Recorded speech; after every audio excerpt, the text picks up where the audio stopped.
Morning ഷോയിൽ ഇനി അതിഥിക്കുള്ള സമയമാണ്. അതിഥി മറ്റാരുമല്ല, നടനും സംവിധായകനും നാടകപ്രവർത്തകനും എല്ലാമായ ജോയ് മാത്യു ആണ് ഇന്നത്തെ അതിഥി. നമസ്കാരം. നമസ്കാരം. ഇന്നലത്തെ കോഴിക്കോട്ടെ കലാ സാംസ്കാരിക സന്ധ്യ പുസ്തക പ്രകാശനവും സംഘടൽ നാടകവും എല്ലാമായി സമ്പന്നമായിരുന്നു. വളരെ നിറഞ്ഞ ഒരു സദസ്സിലായിരുന്നു നാടകം കളിച്ചതും. അതുപോലെ തന്നെ പുസ്തകത്തിന്റെ പ്രകാശനം ഒരു ആത്മപ്രകാശനമായിരുന്നു അല്ലെ? എങ്ങനെയുണ്ടായിരുന്നു ഇന്നലത്തെ ആ ഒരു അനുഭവം? ഭയങ്കര സന്തോഷമുള്ളൊരു ദിവസമായിരുന്നല്ലേ. ഭയങ്കരമായിട്ട് എന്നെ എനർജൈസ് ചെയ്ത ഒരു സന്ധ്യയായിരുന്നു ഇന്നലത്തെ. പ്രത്യേകിച്ച് കോഴിക്കോട് എന്ന് പറഞ്ഞാൽ അറിയാലോ, എനിക്ക് കോഴിക്കോടിനോടുള്ള സ്നേഹവും കോഴിക്കോട്ടുകാർക്ക് എന്നോടുള്ള സ്നേഹവും. പക്ഷേ എന്നെ അത്ഭുതപ്പെടുത്തിയതല്ല, ഇങ്ങനെ നാടകാവതരണം ഉണ്ട് എന്ന് പറഞ്ഞിട്ട് കോഴിക്കോട് നിന്നല്ലാതെ ഇപ്പോൾ നീലേശ്വരത്ത് നിന്ന് വന്ന അമ്പുവട്ടനെ പോലുള്ള ആൾക്കാർ, തൃശ്ശൂരിൽ നിന്ന് സിബി ചാലിശ്ശേരി, അങ്ങനെ പല ഭാഗങ്ങളിലും നിന്നും നാടകം കാണാനും എന്നെ കാണാനും ഈ പുസ്തക പ്രദർശനം പങ്കെടുക്കാനും ഒക്കെ വന്ന ആൾക്കാരുടെ ഒരു സദസ്സ്, എന്താ പറയുക, ഒരു എഴുത്തുകാരനെ സംബന്ധിച്ചിടത്തോളം അല്ലെങ്കിൽ ഒരു ആക്ടറെ സംബന്ധിച്ചിടത്തോളം ഭയങ്കര എനർജൈസിങ് ആണത്. ഞാൻ ഭയങ്കര ഹാപ്പിയാണ്. പൂനാരങ്ങയെ കുറിച്ച് പറയുകയാണെങ്കിൽ അതിൽ ഒരു ആത്മസ്പർശമുള്ള ലേഖനങ്ങളുണ്ട്, അനുഭവങ്ങളുണ്ട്, ചിത്രങ്ങളുണ്ട്, എല്ലാം ഉണ്ട്. അപ്പോൾ സ്വന്തം കൃതിയെക്കുറിച്ച് എന്താണ് പ്രേക്ഷകരോട്?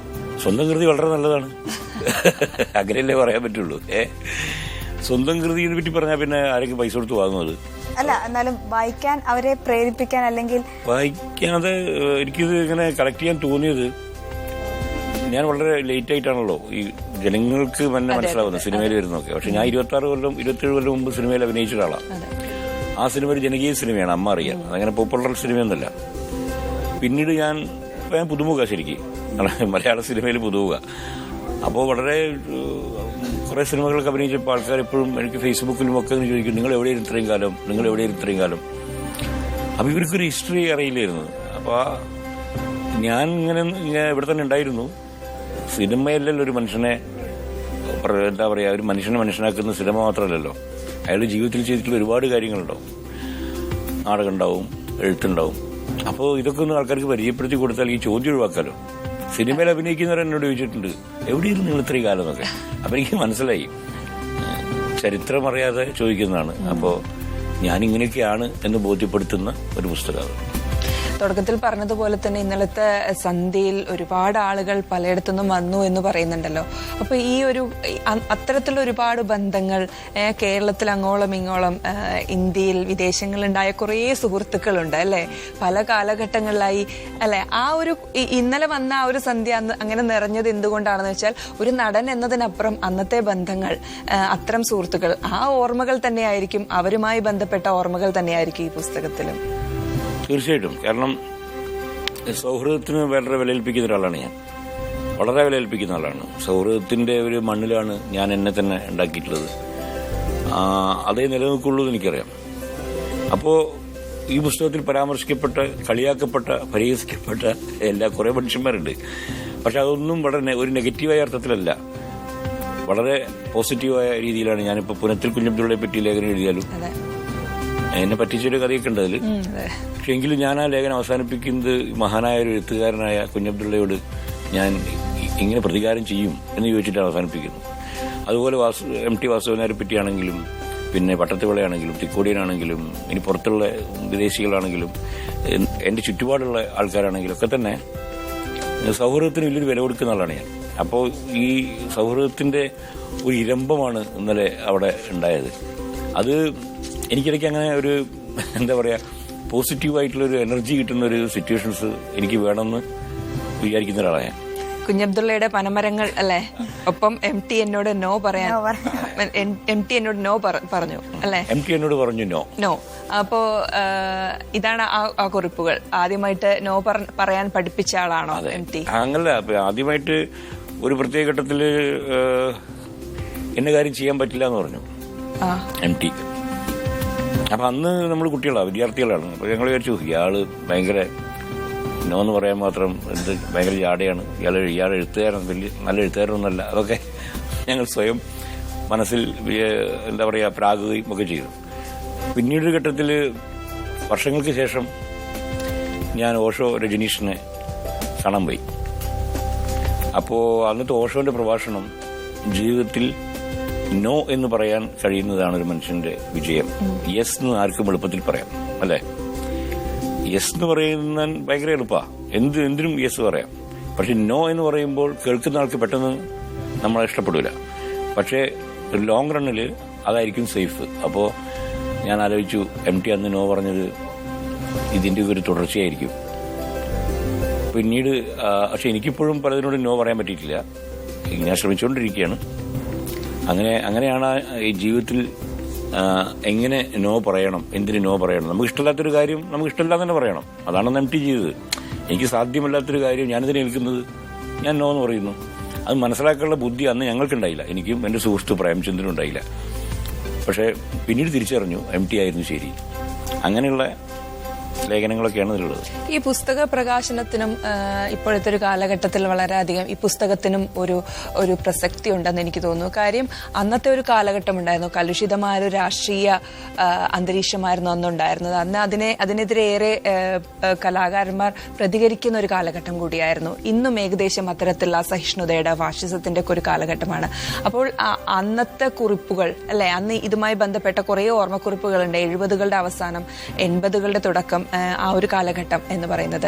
അപ്പോൾ ഇന്നും അത്തരത്തിലൊരു സാഹചര്യം നിലനിൽക്കുന്നുണ്ട്. അപ്പൊ അത്തരത്തിൽ ഒരു കലാകാരന്റെ ഒരു പ്രതികരണം അല്ലെങ്കിൽ അന്നത്തെ ഓർമ്മകൾ വീണ്ടും വരുന്നു. എനിക്ക് തോന്നുന്നു ഇപ്പോഴത്തെ സാമൂഹിക സാഹചര്യത്തിൽ വളരെയധികം പ്രതികരിക്കുന്ന ഒരാളാണ് ജോയ് മാത്യു. അതിപ്പോ ഇത്തരത്തിലുള്ള വാർത്തകളിലൂടെ ആയാലും സോഷ്യൽ മീഡിയകളിലൂടെ ആയാലും. അതുകൊണ്ട് അത്തരത്തിലൊരു പ്രാധാന്യം കൂടി ഈ ഒരു പുസ്തകത്തിനും ഇതിന്റെ ഒരു പ്രകാശനത്തിനും ഉണ്ടെന്ന് തോന്നുന്നു.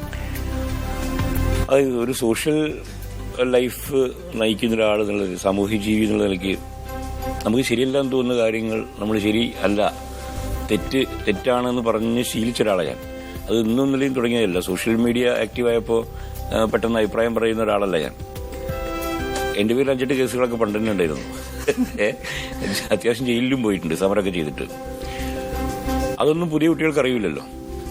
അപ്പം അവരെപ്പോഴും ഇയാൾ പെട്ടെന്ന് എനിക്ക് ഫേസ്ബുക്കിലൊക്കെ വരും, ഇയാൾ ഇപ്പോഴാണ് പ്രതികരിക്കാൻ തുടങ്ങിയത് എന്നൊക്കെ ചോദിച്ചിട്ട്.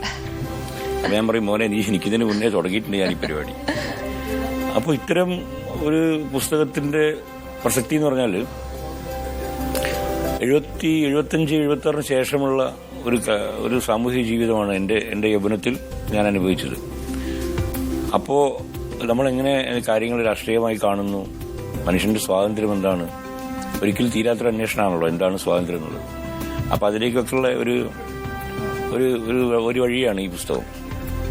അതുകൊണ്ട് തന്നെ എന്താ പറയുക, തുടർന്നും ഈ സാമൂഹ്യ പ്രശ്നങ്ങൾ ഇടപെടാനുള്ളൊരു ഊർജം നമുക്ക് ഈ പുസ്തകത്തിന്റെ റെസ്പോൺസിൽ നിന്നും ലഭിക്കും. അതാണ് ഞാൻ പ്രതീക്ഷിക്കുന്നത്. പണ്ട് എനിക്ക് തോന്നുന്നു നക്സൽ പ്രസ്ഥാനത്തിലൊക്കെ വർക്ക് ചെയ്ത ആളായതുകൊണ്ട് തന്നെ അതിന്റെ ഒരു അനുഭവങ്ങളും ഈ പുസ്തകത്തിൽ, അതിൽ തന്നെ പുസ്തകം മുഴുവൻ വായിക്കാൻ സാധിച്ചിട്ടില്ല, പുസ്തകത്തിലുണ്ടാവും. അപ്പോൾ പുതിയ തലമുറയോട് അത്തരത്തിലൊരു പ്രസ്ഥാനത്തിലൊക്കെ വർക്ക് ചെയ്ത ആള് ചോദിച്ചേട്ടൻ നക്സലറ്റ് ആണെന്നൊക്കെയാണ്. അതെ, അങ്ങനെ പറയാറുണ്ട്. അപ്പോൾ പുതിയ തലമുറയോട് അങ്ങനത്തെ ആ ഒരു കാലഘട്ടത്തിലെ അനുഭവങ്ങളിലൂടെയൊക്കെ എന്താണ് പറയാൻ ശ്രമിക്കുന്നത് ഈ ഒരു പൂനാരങ്ങയിലൂടെ? ഞാൻ ഉപദേശങ്ങളൊന്നും നടത്തുന്നില്ല. അതൊരു ബൈബിളൊന്നുമല്ല, അല്ല അങ്ങനെ ഒരു വിശുദ്ധ ഗ്രന്ഥമൊന്നുമല്ല. എൻ്റെ ഒരു അനുഭവങ്ങൾ ആണതിലുള്ളത്. അപ്പം അത് വായിച്ചിട്ട് ഇപ്പം നമ്മൾ പലപ്പോഴും പല ആൾക്കാരുടെയും ബയോഗ്രാഫീസും ഓട്ടോബയോഗ്രഫീസും ഒക്കെ വായിക്കുമ്പോൾ അല്ലെങ്കിൽ ഒരു ലേഖനം വായിക്കുമ്പോൾ നമുക്ക് അബ്സോർബ് ചെയ്യാനുള്ള കുറേ കാര്യങ്ങളുണ്ടാവും. ഒരു കാര്യത്തിനെ എന്തിനെ സമീപിക്കണം, എങ്ങനെ സമീപിക്കേണ്ട, അതിനുള്ള ഒരു ചില എന്താ പറയുക വെടിമരുന്നൊക്കെ അതിലുണ്ട്. പക്ഷേ പുതിയ തലമുറയ്ക്ക് നിങ്ങൾ ഇതിലേ പോയിക്കൊള്ളൂ, അത് ശരിയല്ല, ഇതിലേ പോയിക്കൊള്ളൂ, ഇതാണ് ശരി എന്നൊന്നും പറയാൻ ഞാൻ ആളല്ല. കാരണം ഞാൻ വിചാരിക്കുന്നത് ഞങ്ങളുടെ തലമുറയേക്കാൾ കുറെ കൂടെ ദീർഘവീക്ഷണവും ജീവിതത്തോട് സ്നേഹവും മനുഷ്യരോട് സ്നേഹവും സഹജീവികളോട് സ്നേഹമുള്ള ആൾക്കാരെ പുതിയ തലമുറയുള്ളത്. പുതിയ തലമുറയിലെ കുട്ടികൾ പ്രത്യേകിച്ചും. ഞങ്ങളുടെ തലമുറയിൽ പഴഞ്ചന്മാരാണ് ശരിക്കും. പഴഞ്ചന്മാരായതുകൊണ്ടാണ് ഞാൻ ഭാഗ്യത്തിന് അവരെ കൂടെയല്ല, ഞാനിപ്പോഴും പുതിയ തലമുറയുടെ കൂടെ ഉണ്ടായിട്ടുള്ളത്. അപ്പോൾ അവർ തന്നെ കണ്ടെത്തേണ്ടതുണ്ട് അവരുടേതായ വഴി. ഇപ്പോൾ ഒരുപാട് പ്രശ്നങ്ങൾ ഞങ്ങൾ ജീവിച്ചിരിക്കുന്ന കാലത്തേക്കാൾ കഠിനമാണ് ഇപ്പോൾ നേരത്തെ കുട്ടി പറഞ്ഞ പോലുള്ള പ്രശ്നങ്ങൾ. ഈ എന്താ പറയുക, വർഗീയ പ്രശ്നങ്ങൾ, ഫാസിസ്റ്റ് പ്രശ്നങ്ങൾ, മതം, ഇങ്ങനെ ഇതിനിടയ്ക്ക് പെട്ട് ഉഴലുന്ന ഈ ചെറുപ്പക്കാരുടെ ഈ സമൂഹത്തിൽ എനിക്കുള്ള പ്രതീക്ഷ എന്താണെന്ന് വെച്ചാൽ ഇവർ മതനിരപേക്ഷമായി ചിന്തിക്കുന്നൊരു തലമുറ എന്നുള്ളതാണ്. ഞങ്ങളുടെ കാലത്തേക്കാൾ എത്രയോ ഞാൻ പല പോഷക സംഘടനകളെയും നോക്കിക്കണ്ടിട്ടുണ്ട്. നമ്മുടെ കേരളത്തിൽ നടക്കുന്ന രാഷ്ട്രീയ പാർട്ടികളുടെ പോഷക സംഘടനകൾ. എഡ്യൂക്കേറ്റഡ് ആയിട്ടുള്ള ആൾക്കാർ വളരെ കുറവാണ് അതിൽ. മത, വർഗീയ, ഫാസിസ്റ്റ് എല്ലാ പാർട്ടിയിലാണെങ്കിലും എഡ്യൂക്കേറ്റഡ് ആയിട്ടുള്ള കുട്ടികൾ വളരെ കുറവാണ്. എഡ്യൂക്കേറ്റഡ് ആയിട്ടുള്ള കുട്ടികളൊക്കെ വളരെ പോസിറ്റീവും വളരെ ദീർഘവീക്ഷണമുള്ള കുട്ടികളും ജീവിതത്തോടും മനുഷ്യരോടും വളരെ സ്നേഹവും താല്പര്യം കാണിക്കുന്ന പുതുതലമുറയ്ക്ക് എനിക്ക് ഉപദേശം കൊടുക്കാനില്ല. ഞാൻ അവരുടെ അടുത്ത് എന്തെങ്കിലും പ്രതീക്ഷിക്കുകയാണ്. ഇപ്പൊ MT നോ പറഞ്ഞ കാര്യം പറഞ്ഞു. അപ്പൊ നാളെ ജോയിച്ചേട്ടൻ ഒരു നോ പറഞ്ഞാലും നാളെ വഴിയിലിറങ്ങി നിന്ന ജോയിച്ചേട്ടന്റെ സാഹിത്യത്തെയും സിനിമകളെയും ഒക്കെ കുറ്റം പറയുന്ന ഒരു തലമുറയും ചിലപ്പോൾ അല്ലെങ്കിൽ വിമർശിക്കുന്ന അല്ലെങ്കിൽ അത്തരം ഒരു പ്രതികരണവും ഇന്നത്തെ തലമുറയിൽ നിന്ന് പ്രതീക്ഷിക്കാം. അപ്പം ആ ഒരു തിരിച്ചറിവ് അന്ന് MTക്ക് എന്തായിരിക്കും അന്ന് തോന്നിയിട്ടുണ്ടായോ എന്നൊക്കെ പിന്നീട് ചിന്തിച്ചിട്ടുണ്ടോ? അല്ലെങ്കിൽ MTയോട് ഇക്കാര്യം പിന്നീട് സംസാരിക്കുകയുണ്ടായോ? ഇല്ല, പിന്നീട് ഞങ്ങൾ വാസുവേട്ടനെ വിളിക്കുക കേട്ടോ. വാസുവേട്ടൻ്റെ അടുത്ത് പോയ എല്ലാ കാര്യങ്ങൾക്കും വാസുവേട്ടൻ ഞങ്ങളെ കൂടെ നിന്നിട്ടുണ്ട്. ഞാനൊരു പുസ്തക പ്രസാധന സംരംഭം തുടങ്ങി, ബോധി ബുക്സ് എന്ന് പറഞ്ഞിട്ട്. അങ്ങനെ വാസുവേട്ടൻ്റെ അടുത്ത് പോയിട്ട് ഞാൻ പറഞ്ഞു, അങ്ങനെ തുടങ്ങി, എനിക്കൊരു പുസ്തകം തരണം, ഒന്നല്ല 2 പുസ്തകം എടുത്തോ. ആൾക്കൂട്ടത്തിൽ തന്നെയാണ് ചോദിച്ചത്. ആൾക്കൂട്ടത്തിൽ തനിയും തന്നു, പിന്നെ മനുഷ്യർ നിഴലുകൾ 2 പുസ്തകം തന്നു. ദുബായിൽ അമ്മ മലയാളം എന്നുള്ളൊരു പ്രോഗ്രാം നടത്താൻ വേണ്ടി MTയെ സമീപിച്ചു. ഒന്ന് വരാൻ പറ്റുമോ ചോദിച്ചു. ഞാൻ വരാം. MT വന്നു. ഇങ്ങനെ പിന്നീടുള്ള ജീവിതത്തിന്റെ ബാക്കിയുള്ള പല തുറകളിലും വാസുവേട്ടൻ ഭയങ്കരമായിട്ട് ഹെൽപ്പ് ചെയ്യുകയും നമുക്ക് പോസിറ്റീവ് എനർജി തരികയും ചെയ്ത ഒരാളാണ്. ആ ഒരു പ്രത്യേക സിറ്റുവേഷൻ അത് ഞാനാണെങ്കിലും വിനോദ് പറയുന്ന സിറ്റുവേഷനാണ്. കാരണം നാടകം കളിച്ച് ജയിലിലായ ആദിവാസികളെയും നാടകപ്രവർത്തകരെയും പുറത്തു വിടണം എന്നുള്ള സാംസ്കാരിക നായകന്മാർ ഒപ്പിടുന്ന ഒരു പേപ്പറാണ്. അതിൽ ഒപ്പിടാൻ എനിക്ക് പറ്റില്ല എന്നാണ് MT പറഞ്ഞത്. അത് എനിക്കിപ്പോൾ എന്നെ നാളെ ഒരാൾ സമീപിക്കുകയാണ്, എന്നൊരു പ്രശ്നത്തിൽ ഒപ്പിടണം അല്ലെങ്കിൽ ഇതിൽ കൂടെ നിൽക്കണം, എന്ന രാഷ്ട്രീയ പാർട്ടിയുടെ ഈ യോഗത്തിൽ പങ്കെടുക്കണം എന്ന് പറഞ്ഞാൽ ഞാൻ നോന്ന് പറയും. വളരെ സ്വാഭാവികം. പക്ഷെ അന്നത്തെ ഞങ്ങളുടെ മനസ്സ് 17-18 വയസ്സേ ഉള്ളൂ എനിക്കും എൻ്റെ കൂടെയുള്ള അന്ന് വന്ന പ്രേമചന്ദ്രനും. അപ്പൊ ഞങ്ങൾ എന്താ വിചാരിക്കുക, ഇയാള് വലിയൊരാള്, വലിയ എഴുത്തുകാരനത്ര, എന്ത് എഴുത്തുകാരൻ, അങ്ങനെ വിചാരിക്കുക, മനസ്സിലായില്ലേ? പക്ഷെ കോഴിക്കോടിന്റെ ഒരു നന്മയുടെ പൂമരമാണ് MT. അപ്പൊ നമ്മളൊക്കെ അതിന്റെ തണലിലിങ്ങനെ വളരുന്ന, എന്താ പറയാ, ജീവിച്ചു പോകുന്ന പുൽനാമ്പുകൾ മാത്രമാണ്. എനിക്ക് വേറൊരു സംശയം തോന്നിയത്, ഇപ്പൊ പൂനാരങ്ങ എന്നാണ് പുസ്തകത്തിന്റെ പേര്. ഈ പറഞ്ഞ പോലെ ഒരു യൗവന കാലഘട്ടത്തിന് ശേഷമുള്ള ഒരു കുറിപ്പുകളാണ് ഇതിൽ വരുന്നത്. എന്നാൽ ചാലിശ്ശേരിയിലെ വീട്ടിലെ കിണറ്റിൻകരയിലെ പൂനാരങ്ങ മരത്തിനെ പറ്റിയാണ് ആ പേര്. അതിലെ നാരങ്ങയാണ് പൂനാരങ്ങ എന്ന് കേട്ടിട്ടുണ്ട്. അപ്പൊ എങ്ങനെയാണ് ആ ഒരു പേര് ഈ ഒരു പുസ്തകത്തിലേക്ക് എത്തുന്നത്, പുസ്തകത്തിന്റെ തലക്കെട്ടിലേക്ക്? അത് ഇതിന് പല പേരുകളും ഞങ്ങൾ ആലോചിച്ചു. മാതൃഭൂമി പബ്ലിക്കേഷന്റെ നൌഷാദാണ് ഈ പുസ്തകത്തിന്റെ ഒരു പ്രേരക ശക്തി എന്ന് പറയാം. കാരണം ഞാനിത് പുസ്തകമാക്കാൻ തീരുമാനിച്ചു എന്നല്ല, ഇടയ്ക്കിടയ്ക്ക് ഇങ്ങനെ ലേഖനങ്ങളൊക്കെ എഴുതിയിരുന്നു, ഭാഷാഭൂഷണിയിലൊക്കെ. അന്ന് കാശിന് വേണ്ടിയും പിന്നെ KC നാരായണന്റെ നിർബന്ധം ഒക്കെ ആയിട്ട് എഴുതിയിരുന്നു. പിന്നെ ഞങ്ങളുടെ സൗഹൃദ സംഭാഷണങ്ങളിലും യാത്രകളിലും, ഞാനിപ്പോഴും യാത്ര ചെയ്യുന്ന ഒരാളാണ്. അപ്പോൾ യാത്രയിൽ ആരെങ്കിലും സുഹൃത്തുക്കൾ എൻ്റെ കൂടെ ഉണ്ടാവണം എന്നിട്ട് ഇങ്ങനെ പോകും. അപ്പോൾ പഴയ കഥകളൊക്കെ ഇങ്ങനെ പറയും. ഞാൻ വളരെ സരസമായി കഥ പറയുന്ന അവർ പറയുന്നു. അങ്ങനെ നൌഷാദാണ് എന്നെ നിർബന്ധിക്കുന്നത്. അവൻ റെക്കോർഡ് ചെയ്യുന്നത് ആദ്യം, എന്നെ കേൾപ്പിക്കുന്നു, ഇതൊന്ന് നിങ്ങൾ പകർത്തി എഴുതി തന്നാൽ മതി. അങ്ങനെ ഞാൻ എഴുതിയ സാധനങ്ങളാണ് ഇറാനിൽ പൂക്കുന്ന പൂനാരങ്ങ. അപ്പം അങ്ങനെ ഒന്ന് അത് മലയാളം പബ്ലിക്കേഷനിൽ സജി ജെയിംസ് നിർബന്ധിച്ചിട്ട് മലയാളത്തിൽ കൊടുക്കുന്നു. അങ്ങനെ തുടർച്ചയായിട്ട് കുറേ ലേഖനങ്ങൾ വന്നു. അങ്ങനെ ഒരു പുസ്തകമാക്കാൻ തീരുമാനിച്ചു. അപ്പം എൻ്റെ നാടകങ്ങളുടെ പുസ്തകമൊക്കെ മാർക്കറ്റിലുണ്ട്. അങ്ങനെ പേരിങ്ങനെ ആലോചിച്ചു. ആദ്യം സായിപ്പിന്റെ ട്രൗസർ, അങ്ങനെയുള്ള പേരുകളൊക്കെ ആലോചിച്ചു. അങ്ങനെ ഇരിക്കെ ഇതിൽ ഇറാനിൽ പൂക്കുന്ന പൂനാരങ്ങ എന്നുള്ള ലേഖനം വന്നപ്പോൾ പെട്ടെന്ന് പൂനാരങ്ങ എന്നുള്ള വാക്ക് സ്ട്രൈക്ക് ചെയ്തു. അത് ലിജിൻ ജോസ് എന്ന് പറഞ്ഞൊരു ഡയറക്ടറുണ്ട്, ഫിലിം ഡയറക്ടർ, പിന്നെ നൌഷാദും ഞാനും ഒരു കൊല്ലത്തിലുള്ള ലൊക്കേഷനിലിരിക്കുക.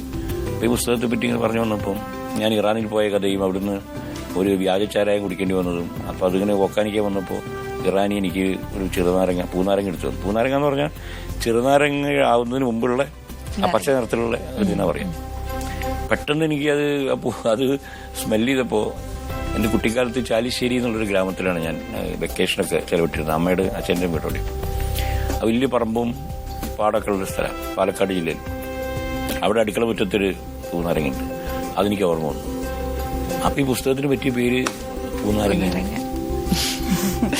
എന്തായാലും ഇതൊരു തുടക്കം മാത്രമാണെന്ന് തോന്നുന്നു, എഴുത്തിലൊരു തുടക്കം അല്ല. ഇനി ഒരുപാട് കാര്യങ്ങൾ അങ്ങോട്ട് ചെയ്യേണ്ട. നാടകത്തിൽ എട്ടാമത്തെ പുസ്തകമാണെന്ന് തോന്നുന്നു, മാതൃഭൂമി ബുക്സ് ആണ് പുറത്തിറക്കിയിരിക്കുന്നത്. ഇതൊരു തുടക്കം മാത്രമാണ്. ഈ പറഞ്ഞ പോലെ കഥകൾ ഇങ്ങനെ പറയുന്ന ആളായതുകൊണ്ട് തന്നെ, ഇങ്ങനെ അനുഭവങ്ങൾ ഒരുപാടുള്ള ആളായതുകൊണ്ട് ഇനിയും എഴുത്ത് അതുപോലെ നീണ്ടുപോകും എന്ന് തന്നെ പ്രതീക്ഷിക്കുന്നു. ഒപ്പം മറ്റു പ്രവർത്തനങ്ങൾ, കലാപ്രവർത്തനങ്ങളെല്ലാം ഉണ്ട്. കഥകൾ ഇനിയും ഒരുപാട് കേൾക്കാനുണ്ടായിരുന്നു, ഒരുപാട് കാര്യങ്ങൾ ചോദിക്കാനുണ്ട്. സമയപരിമിതി കൊണ്ട് മാത്രമാണ്. പുസ്തകം വായിച്ചിട്ട് എന്തായാലും ഇന്ന് രാവിലെയാണ് കയ്യിൽ കിട്ടിയത്, അതുകൊണ്ട് വായിക്കാൻ കഴിഞ്ഞിട്ടില്ല. വായിച്ചിട്ട് എന്തായാലും അഭിപ്രായങ്ങൾ അറിയിക്കുന്നതായിരിക്കും. വളരെ സന്തോഷം മോർണിംഗ് ഷോയിൽ അതിഥിയായി എത്തിയതിന്.